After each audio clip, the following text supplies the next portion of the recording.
So we got some big news today from the Bandai Namco monthly email and the March highlights email. Details also a lot of stuff such as, oh, Bleach came back, Bleach Reaper of Souls just came out, this new Guilty Gear DLC came out. Dragon Ball Daima's character pack for Sparking Zero is what we're here for. And what does it say? What does it say the release date for this is? It says the release date is April. It's coming out this month. The DLC that we only got one trailer of that never told us a release date is coming out this month. So again, this most likely means we are going to get a second trailer this month that will reveal the release date. And not only will that second trailer reveal the release date, it will reveal the other forms for Goku and Vegeta, any other potential characters that might be missing, such as the Tamagamis and such. There's a lot that's in these Bandai Namco monthly emails in general, but I'm surprised that this is what broke the news for Dragon Ball Sparking Zero's DLC character release dates, because that's shocking. I feel like it's never been the emails before, and I wouldn't have even found this if it wasn't for my brother actually sending me the email going, hey, what is this? And I was like, oh crap, you're right.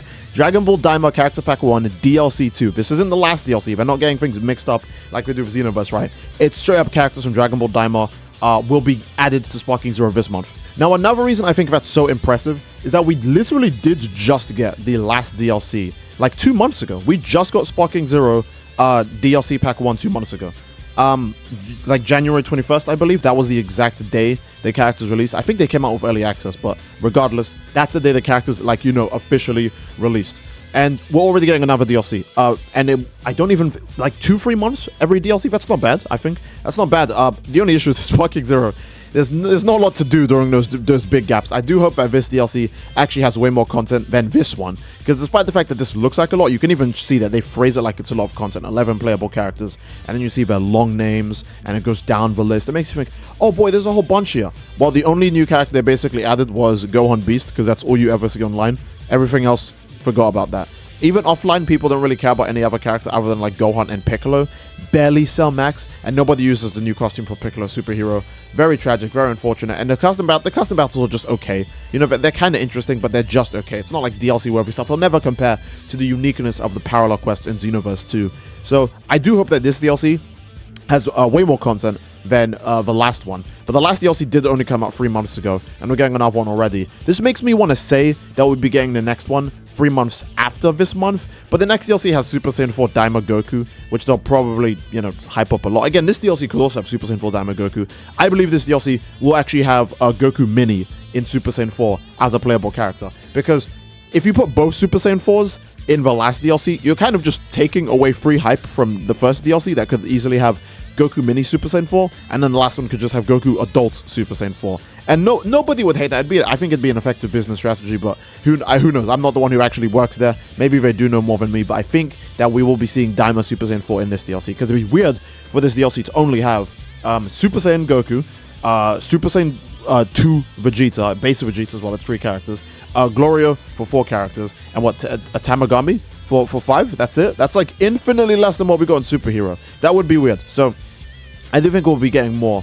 I'm not sure if they'll do Super Saiyan 3 Vegeta in this DLC, because again, it would make sense if they added the final forms for the mini characters in this DLC, and then still added the final form for the adult characters in the next one.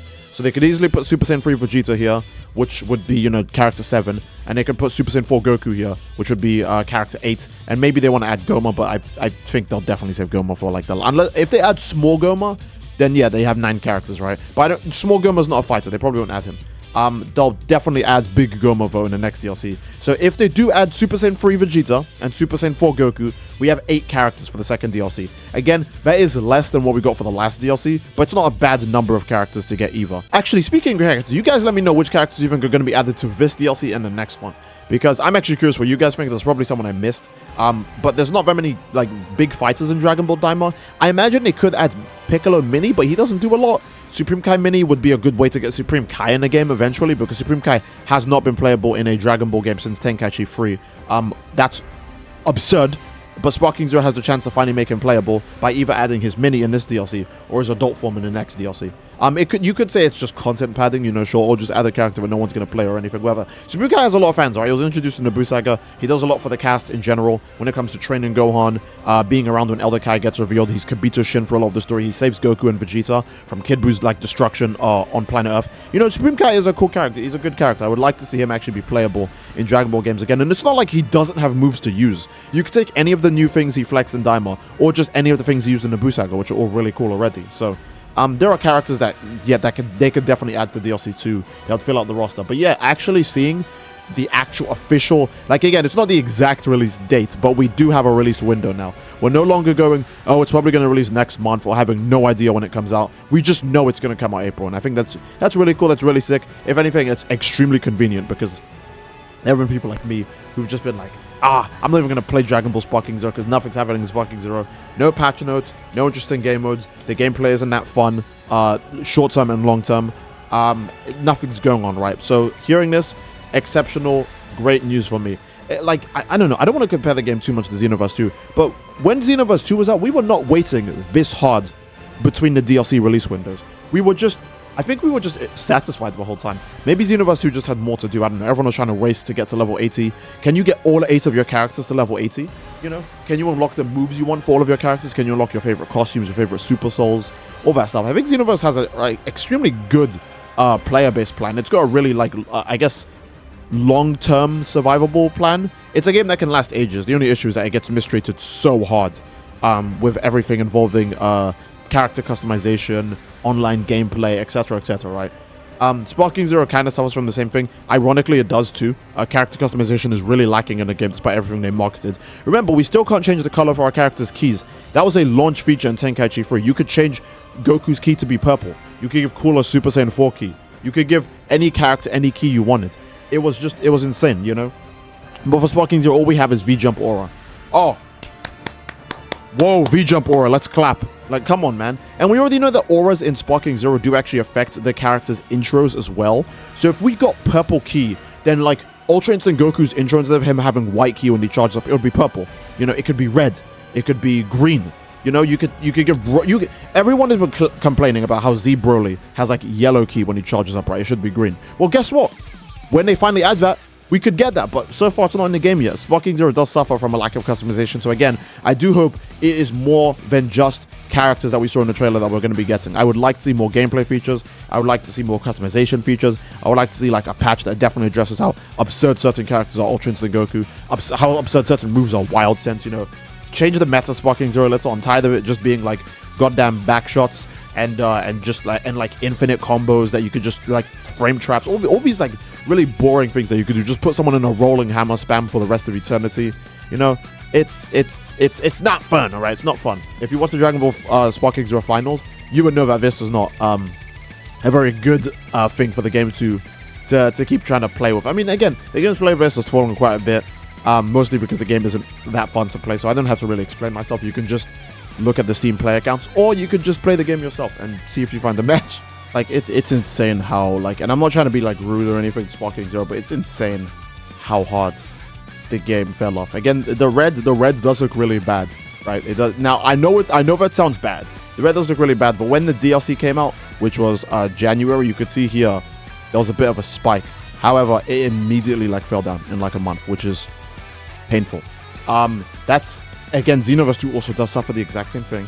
It gets a spike when the DLC comes out, and then it goes back down. But it goes down a lot slower than what we're getting for Sparking Zero, and I think that genuinely sucks to see, genuinely sucks to hear. Again, the game lost like 90% of its players, like literally a full month after release. Kind of absurd, but it's what happens, you know. I do hope this DLC adds more than just the, you know, like characters. It should have way more. If Sparking Zero doesn't have way more, then, I mean, it's definitely already made its money back. Let's get one thing out of the way. 5 million copies already. It's definitely made its money back. There's no way. But companies want their games to be massive successes, you know? Companies want to strike... I mean, what? Companies want to get their next Elden Ring. They want to get their Monster Hunters. They want to get their games that sell like 20 million plus copies. You know, that's what they desire. Because that's long-term. That can fund other projects. So it doesn't just make the money back or give you a tiny bit of profit. That lets you make other endeavors that will make more money. Everybody wants their things to blow up big time, you know? So I do hope Sparking Zero does have more actually contained in the DLC than, you know, even the characters I suggested, like adding the Super Saiyan 4 Mini and Super Saiyan 3 Mini for the respective characters, and even the Tamagamis, that wouldn't do a lot to save the game. The game doesn't need a lot more going on to actually pull it out of the gutter right now. Any like big patch, like Xenoverse 2 had lots of big patches during the time it was like coming out in its early days, right? Any big patches will get even the most sour of player back onto the game, because even they'll be curious about, okay, you changed over 150 things in one update. I'm curious, and I'll get back on the game. When Xenoverse 2 had that big patch that changed like over 150 like goddamn items or like stats in the game, that was crazy. Yeah, 5 years ago, 6 years ago, Xenoverse 2 used to do like insane stuff. They would do stuff like 131 buffs and nerfs, you know, over 100 buffs and nerfs, 103 buffs and nerfs. Like Xenoverse 2 really used to just like actually like give a damn. They used to go, okay, we hear the complaint, let's adjust over 100 things in the game. And they're not just going to be bug fixes and things that people barely noticed or very minor issues with the game. They are directly super attacks, entire race changes, character changes, making ultimates more effective, making super attacks more effective. They were just insane, man. Even combos, bro. It would change so much. I need Sparking Zero to see even one update like this. Even one, right? It's insane. But yeah, I think that's a pretty good place to end the video. I do hope you guys enjoyed the video. And again, don't forget, later, April. So you probably want to, if you don't have any extra cash lying around, you probably want to save some for the DLC's release if you're really still hyped about Sparking Zero. But I think that is a good place to end the video regardless. Again, I do love you all. I hope you all enjoyed. And I will see you all next time. Take care and peace.